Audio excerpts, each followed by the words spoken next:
Bismillahirrahmanirrahim. Assalamualaikum warahmatullahi wabarakatuh.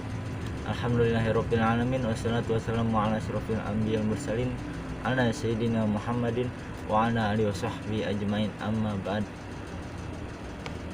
Perkenalkan, nama saya Muhammad Yasir dari kelas 11 IK. Di sini saya akan menjelaskan biografi tentang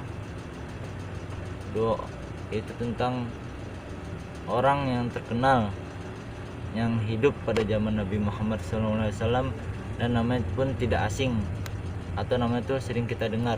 Itu pertama Fatimah Zahra, putri dari Nabi Muhammad SAW dan ibunya Khadijah binti Khuwailid. Yang kedua tuh Uwais Al-Qarni, yaitu yang mempunyai julukan tidak terkenal di bumi tapi terkenal di langit, dan juga yang sangat berbakti kepada orang tuanya. Sini saya akan menjelaskan tentang Fatimah yang pertama. Bismillahirrahmanirrahim.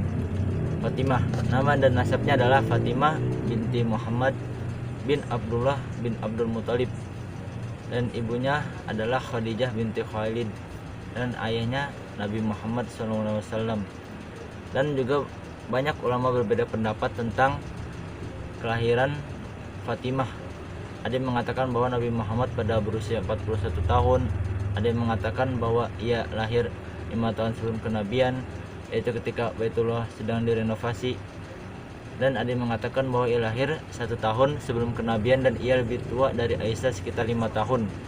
Ia juga diberi julukan dengan nama ibu ayahnya, yaitu Ummu Aminah. Fatimah merupakan perempuan yang terlahir dengan kecantikan serta kecerdasan yang mengesankan, dan juga mempunyai kepribadian yang penuh dengan kesabaran, dan juga terkenal dengan kesederhanaannya dengan Ali bin Abi Thalib, dan juga taat kepada orang tua dan mandiri. Pada saat dakwah periode Mekah, Fatimah sering melihat sang ayah sering ditentang oleh kaum kafir Quraisy, tapi tidak membuat hati kecilnya patah semangat, apalagi membenci sang ayah.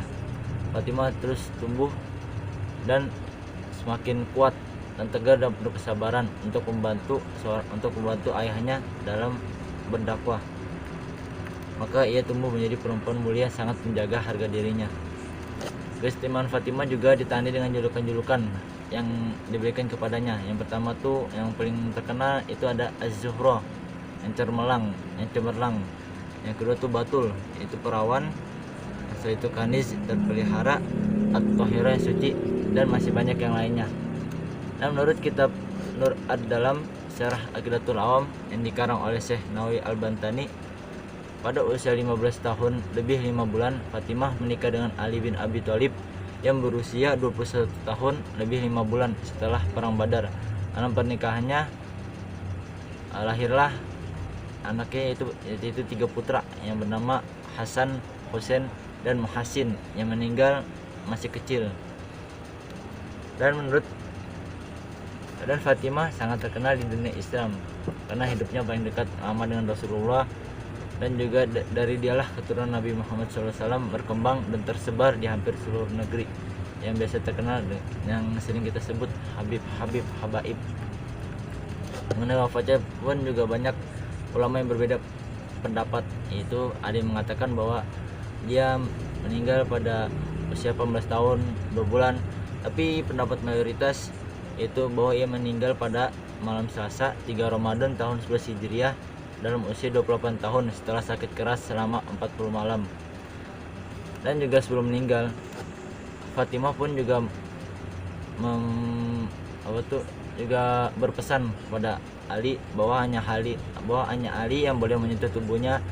Maka untuk itu Ali bin Abi Thalib yang memandikan dan mengkafani, dan juga pula yang mengkuburkannya bersama Hasan dan Husain pada tengah malam dan dimakamkan di pemakaman Al-Baqi. Dan keutamaan Fatimah Zahra itu yang pertama tuh yang terkenal, Rasulullah SAW bersabda, Fatimah adalah sebagian daripadaku, barang siapa ragu terhadapnya berarti ragu terhadapku, dan membohonginya adalah membohongiku. Teladan yang dapat kita ambil dari Fatimah itu yaitu adalah kesederhanaannya. Bahkan Fatimah itu juga sering mengalami kekurangan, dan Fatimah itu juga sangat berbakti kepada suaminya, yang dimana ada cerita Fatimah tidak sengaja mengucapkan kata yang dapat menyinggung suaminya. Dia tidak sadar bahwa kata itu menyinggung suaminya, sehingga suaminya tuh mukanya menjadi merah. Dan Fatimah tuh merasa bersalah, dia takut kepada Allah, dia minta maaf, tapi suaminya belum merespon juga, belum memaafkannya, hingga Fatimah tuh memutar-mutar seperti bertawaf, dan dia seperti loncat-loncat, hingga Ali bin Abi Thalib merasa geli, maka Ali bin Abi Thalib memaafkannya. Lalu Fatimah pergi ke Rasulullah, dan Rasulullah mendapat pesan bahwa dari wahyu sebelum Fatimah datang bahwa Rasulullah sudah tahu, dan Rasulullah berkata apabila Fatimah tidak minta maaf kepada suaminya, maka Rasulullah tidak akan mensolatkannya, maka Rasulullah tidak akan mensolatkan jenazah Fatimah. Mungkin sekian itu tentang mungkin sekian dari biografi Fatimah Az-Zahra. Nah, yang kedua itu ada Uwais Al-Qarni. Uwais Al-Qarni adalah penduduk Yaman, yaitu daerah Qon, dari kabilah Murad, hidup sebagai anak yatim dan sangat mencintai dan berbakti kepada ibunya. Uwais Al-Qarni pernah mengidap penyakit kusta, lalu berdoa kepada Allah sehingga diberi kesembuhan, tapi masih ada bekas sebesar dirham di kedua lengannya. Menurut keterangan Nabi Muhammad SAW menyampaikan bahwa Uwais Al-Qarni adalah pemimpin para tabi'in. Suatu ketika Nabi Muhammad SAW berkata kepada Umar bin Khattab, jika kamu bisa meminta kepadanya untuk memohonkan ampun kepada Allah Subhanahu wa taala untukmu, maka lakukanlah. Maka sejak itu Umar bin Khattab selalu menunggu Uwais Al-Qarni ketika para jamaah haji dari Yaman pergi ke Baitullah pada musim haji. Umar bin Khattab selalu bertanya, apakah di antara warga kalian ada yang bernama Uwais Al-Qarni? Tapi mereka menjawab tidak ada. Hingga sampai 10 tahun, hingga Rasulullah wafat dan Abu Bakar wafat, hingga Umar bin Khattab diangkat menjadi Amirul Mukminin. Ketika itu Umar bertanya, apakah di antara warga kalian ada yang bernama Uwais Al-Qarni? Mereka menjawab ada. Lalu Umar bin Khattab pun menemuinya, dan ketika menemuinya Umar bin Khattab pun bertanya kepadanya untuk meyakinkan bahwa untuk memastikan apakah ia benar Uwais Al-Qarni. Dia bertanya, siapa namamu dan apakah kamu dari Yaman, dari Qon, dari kabilah Murad? Kata Uwais Al-Qarni, iya, saya dari Yaman dan dari kabilah Murad, dari Qon. Dan bagaimana ayahmu? Ayahku telah meninggal dunia, saya hidup bersama ibuku. Bagaimana keadaan bersama ibumu? Saya berharap dapat berbakti kepadanya. Lalu Umar bertanya lagi, apakah engkau pernah sakit sebelumnya? Kata Uwais Al-Qarni, iya. Lalu Umar bertanya, apakah engkau pernah terkena penyakit kusta?